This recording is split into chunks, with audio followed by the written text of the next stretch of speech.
It's Patchen, Lukens, and Oso, 700 ESPN, 1080 ESPN. Rick Lukens, Keith Oso, Vince Grippy with you today. We're live from Northern Quest Resort and Casino for the Washington State Cougar National Letter of Intent program tonight called Night with Cougar Football. Everybody's going to be packing this place, trying to talk to the guy that's hotter than Hansel and Zoolander. It's head coach Mike Leach of the Washington State Cougars. He joins us now. Mike, how are you?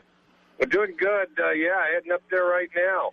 Well, kind of a big day for college football. Did you enjoy your time around the fax machine today?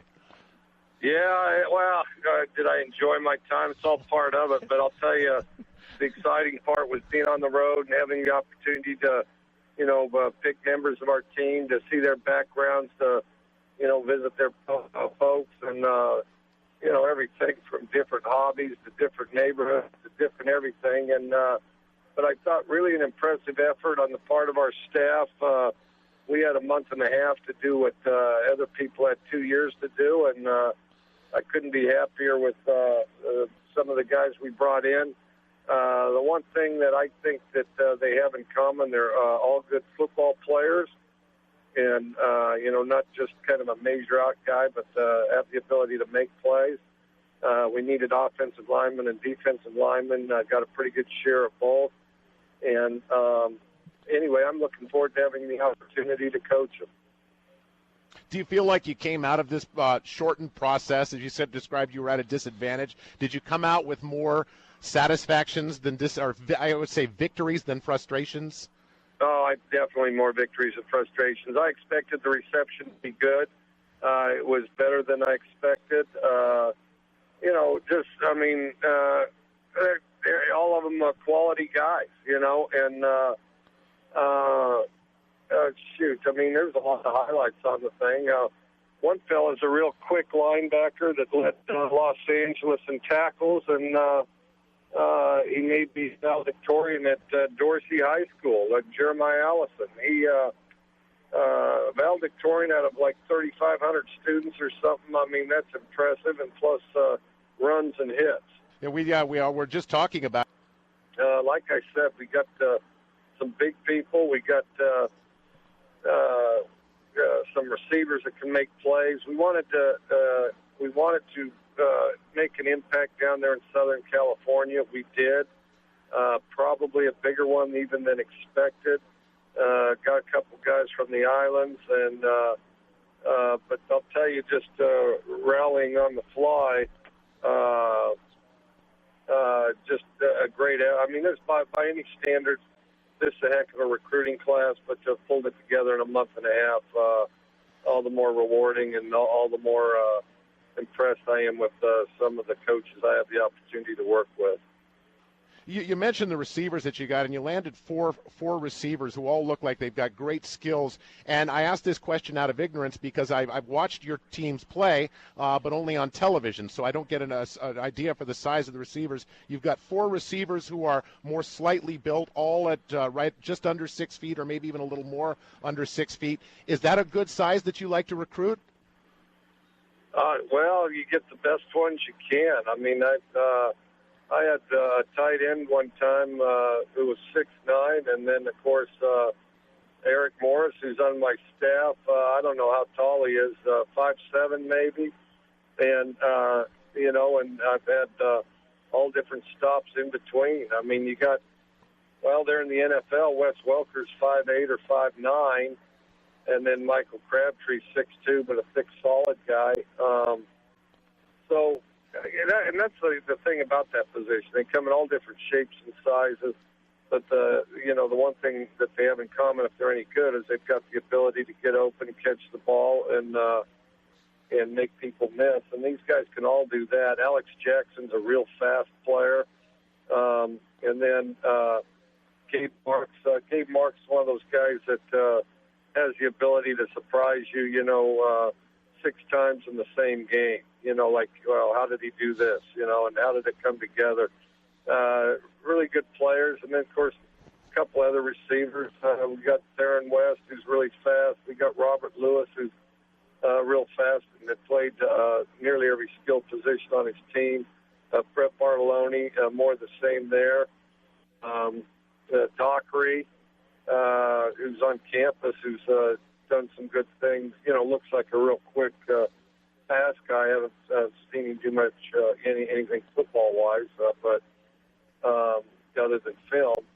No, I'm excited about that group, and distribute the ball to a lot of people, so the more the merrier. Coach Mike Leach, Washington State Cougar football coach, joining us here on Patch and Lukens and Oso. Coach, in a perfect world, you'd like to probably redshirt every freshman you get, so you get them for 5 years, and most coaches, if any, don't live in a perfect world. Do you have a couple of these guys that you think they can make an impact as a freshman, or do you not really have that expectation until you see them on your practice field? I've been wrong about that nearly every time I've tried to guess, so I quit jinxing guys a couple of years ago. I think, the biggest thing, one of the biggest things that factors in is how quick they adjust, the ability to adjust quickly. And that's, I think, really key. How quickly can you adjust? I mean, because all these guys have some skills and things, so they wouldn't be there. But, a guy, new environment, new such and such, they sometimes they try to do too much and it just takes them a while to settle in. But the guy that could go out there and feature the skills he does have and then, continue to carve out a role, those are the guys that will contribute. With the way you run your offense and the options that you like to have, would you say that amongst the several receivers that you brought in with today's signings, you are in a position where one or two of those guys may absolutely have to play, or do you think you have the talent already on campus to fill your needs if these guys aren't ready? Probably a combination of both. That's difficult to say right off the top until we get to spring football. And we do have some good players on campus that, I think, we'll go out there, work together, and get even better. But, I wouldn't be surprised, though, if there weren't some contributions from our freshman class out there early. Speaking of the guys on campus, how do they like the midnight maneuvers?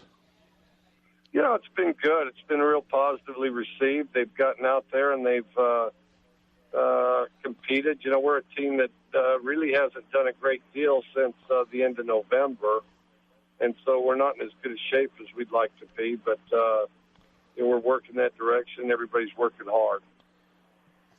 There's a lot of things that when you're recruiting, you look for. There's athleticism, there's coaching ability, there's intelligence.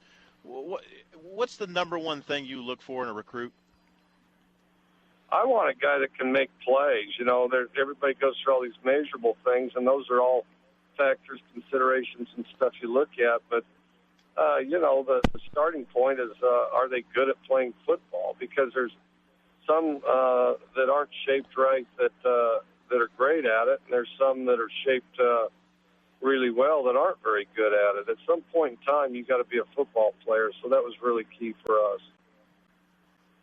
It's just looking at some of the highlights I've looked at, and they're going to show a lot of them here tonight in this event at Northern Quest Casino. I'd say one of those guys who makes plays is the kid you mentioned earlier, Gabe Marks, out of Venice, California, the receiver. Yeah, and then we got Theron West, who's very fast, very explosive, low center of gravity return guy. Robert Lewis, very multidimensional. Brett Bartoloni, and some of these guys are guys that they look pretty good in the backfield as well as out there at receiver. Is it a hard sell for you to get a running back? No, it's not. Our running back, if we have the right type of guys. Matter of fact, without playing special teams, we had a guy named Torian Henderson who led the Big 12 in all-purpose yards, and that's what we shoot for out of that position is to try to lead the conference in all-purpose yards, because yards add up the same whether you rush the ball or you catch the ball, and our guys will have the ability to do a combination of both of those things. And so, no, with that said, it's really not, because what we ask our running backs to do are very similar to what they see on Sunday, so they're no stranger to seeing it on television. All right, thanks, Coach. I know you're busy on a day like National Letter of Intent Day. We appreciate your time. We'll see you tonight, and we look forward to hearing you speak. All right, well, thanks a lot. Thanks, Mike. That's Mike Leach, head football coach at Washington State University, the hottest sports commodity in our area right now.